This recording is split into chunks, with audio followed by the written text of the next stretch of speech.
ସକାଳେ କେମିତି ଅଛ? ଭଲ ଅଛ? ଆଚ୍ଛା ତ ଖାଇକି ଆସିଛ ନା? ଖାଇକି ଆସିଛ?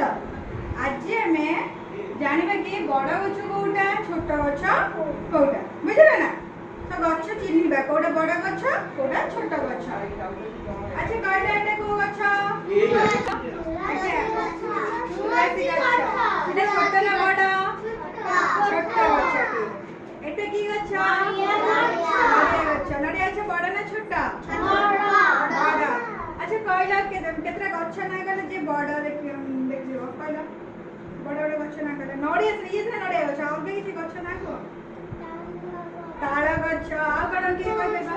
ଆମ୍ବ ଗଛ ଆଉ କଣ?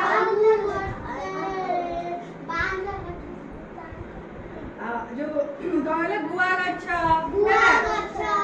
ଆଉ କଣ? ପଣସ ଗଛ ଆଉ କଣ? ଏସବୁ ଗଛ କଣ ବଡ ଗଛ ହେଲା। ସେଟା ଛୋଟ ଛୋଟ ଗଛ ନା କହିପାରିବ? ଯେମିତି ତୁଳସୀ ଗଛ ପରେ ଆଉ କଣ ସବୁ ଛୋଟ ଛୋଟ ଅଛି? ଗେଣ୍ଡୁ ଫୁଲ ଗଛ ଆଉ କଣ?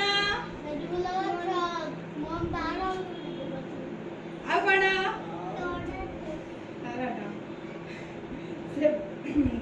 ଆଉ ଲଙ୍କା ଗଛ ହେଲା। ଲଙ୍କା ଗଛ ଦେଖିଛ ନା? ବାଇଗଣ ଗଛ ଟମାଟର ଗଛ ଏସବୁ କଣ ଛୋଟ ଛୋଟ ଗଛ ହେଲା। ବାଡ଼ିରେ ଲଗା ହେଇଛି। ଛୋଟ ଗଛ କିଏ ବଡ ଗଛ କିଏ ଜାଣିପାରିଲା ନା? ଚିହ୍ନି ପାରିବ ନା? ଛୋଟ ଗଛ କୋଉଟା ବଡ ଗଛ କୋଉଟା ଜାଣିପାରିବ ନା? ହଉ ଠିକ ଅଛି।